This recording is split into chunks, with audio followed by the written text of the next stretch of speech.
spoilers for Berserk chapter 372.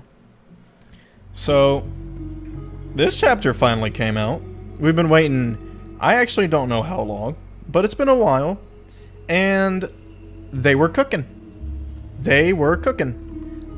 They were cooking good shit, too. I think this was a very important chapter. Not necessarily in, like, plot, I guess, but I think it's representative of a lot of things to come. One, the art is, once again, a step above. I feel like with every single new chapter that comes out, Koji Mori and the rest of the staff is just leveling up their skills here. God damn it, I wish I remember who said it. It was someone on Twitter or something, but someone said, like, even if it doesn't feel more and more like Miura, it's feeling more and more like Berserk. And I think I really vibe with that. As well, I think there's a lot of, like, little hints towards where the story's going here. I'll get more into that in a second, but one, let's talk. This is a very vague chapter for a lot of it. It's unclear whether we're in Casca's dream or this is just happening. But we start out with Casca being whisked away, her last sight of guts, and she suddenly wakes up in Falconia. She seems pretty unaware of what's going on. She even... It's weird. I think she's assuming she's in a dream.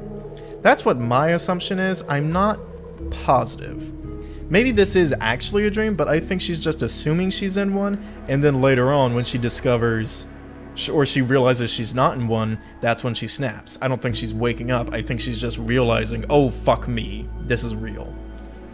But she's being well taken care of, very good. You know, let's think here. This could have been really rough stuff going on with Casca, but no, it seems she's being well taken care of. That's good at least. She looks beautiful in this dress. I do actually prefer her Fairy Island dress, but you know, we ain't gotta talk about that. It's still beautiful, and all the artwork is gorgeous here. You get the her little remembering the Band of the Hawk. Oh, but you know what? Before that, she's taken on a tour through the castle pretty much, and I want to highlight this panel here. Her eyes when she's looking at the helix tree are just actually beautiful. The drawings here, we are reaching Miura levels of detail in some of these panels.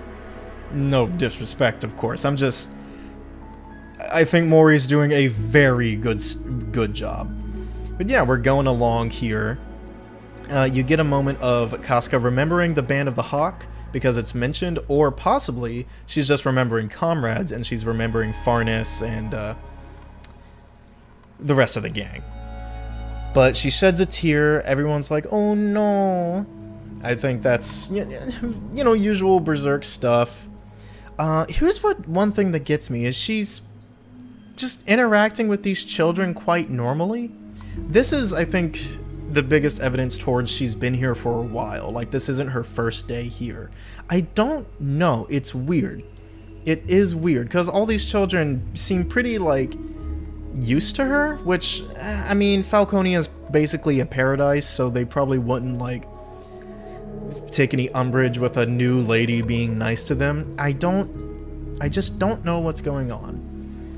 But she be eating food, she be drinking tea, she be taking bath, and while she's in the bath, she remembers, she has a flashback to Farnes, Shirke, and the rest of the gang. And that's what triggers her into realizing what's going on. And I love this moment. This is exactly what I was hoping for. This one specific moment for Casca, because I was so deathly afraid that she was just gonna, what's the word? Regress again. Just be childlike again. But no, she's coming back to reality. And she's fighting. She's defending herself. With, like, intelligence, too. She's not flailing wildly. She grabs a pot, smashes it on some dude's head, grabs his sword while he's lurched in pain. Oh, actually, you know what? There's more to it. She grabs a pot, smashes it on dude, knees him. Or kicks him. Just full-on kicks him in the side. Take a moment to notice her grabbing the blade here. This panel right here. So cool. Just the... Oh, Oh my god, she's going Berk. She's Berking. My girl is Berking. Oh, fuck. Casca Berk. And she slices his arm off. I love it. She's surprised by this afterwards, but like, man, I just love Casca being here, you know? But then, pivotal, makes me cry. If I don't make it back, then Guts. And she's put to sleep by fucking magic, I don't know. But she still cares. She remembers Guts, she loves him, and she's gonna fight to get back to him. So that's one way I think the story is going to be going, and I'm just... Ooh! Thank you. Thank you. Casca, main character again.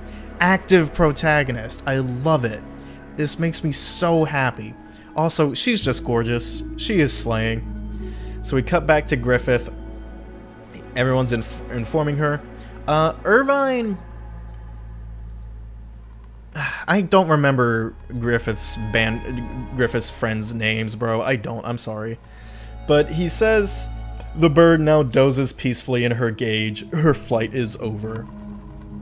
Like, how objectifying, right? Like, man, fuck these guys. I hope Guts just slices them in half. Or Casca, actually. That's very possible. But, you know what else is possible? We have Nosferatu Zod here, looking not too happy about the situation at hand. And I think this is another of the biggest hints in this chapter. Zod, the war lover, the lover of fighting Guts. I don't know if he's all too happy with this peaceful kingdom. I don't know if he's happy about kidnapping Casca. I don't know if he's happy about any of this. Look at him. Look in the background. He's literally turning his back on Griffith and the Band of the Hawk. I think Zod might have a face turn.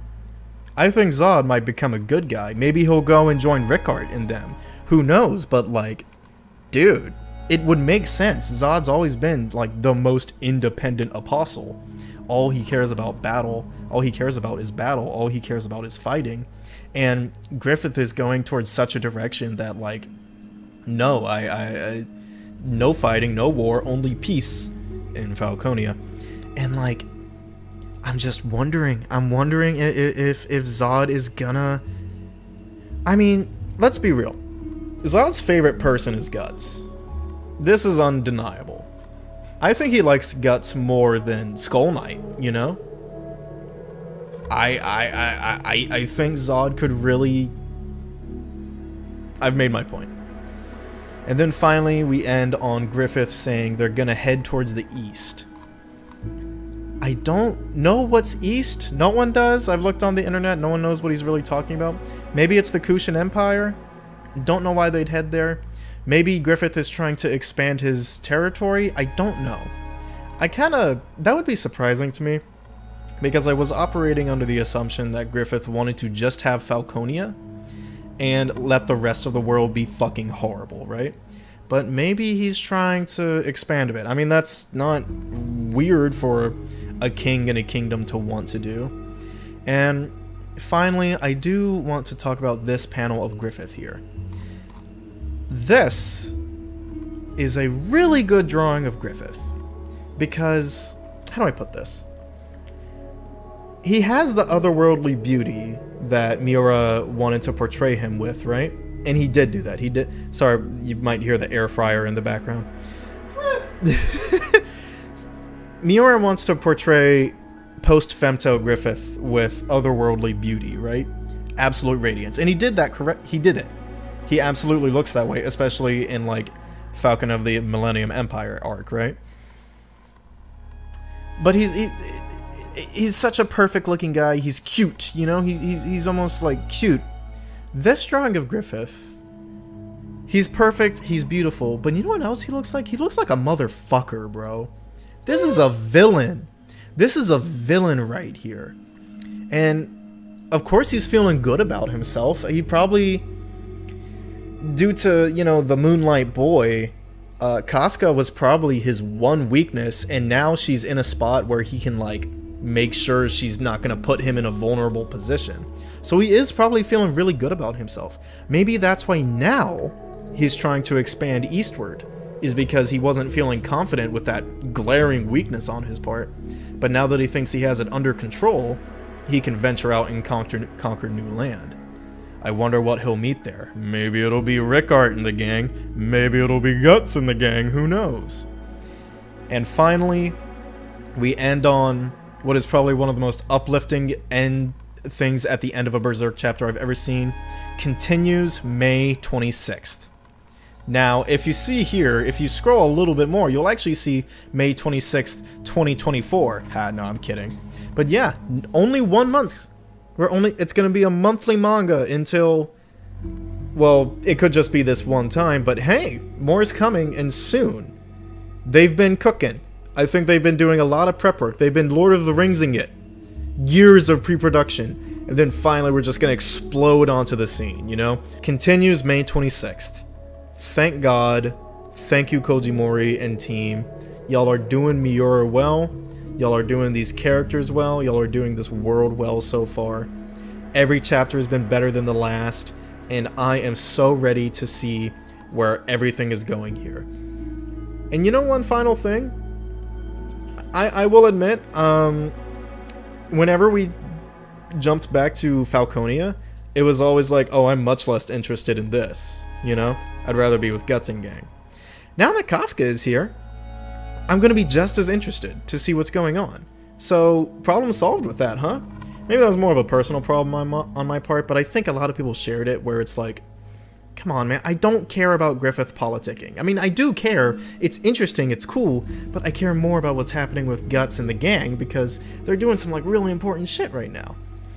So, now that that problem is solved, I really don't anticipate any, like, slow chapters or like straight up boring or useless chapters. I mean, there's never been one, of course, but some have felt more that way than others.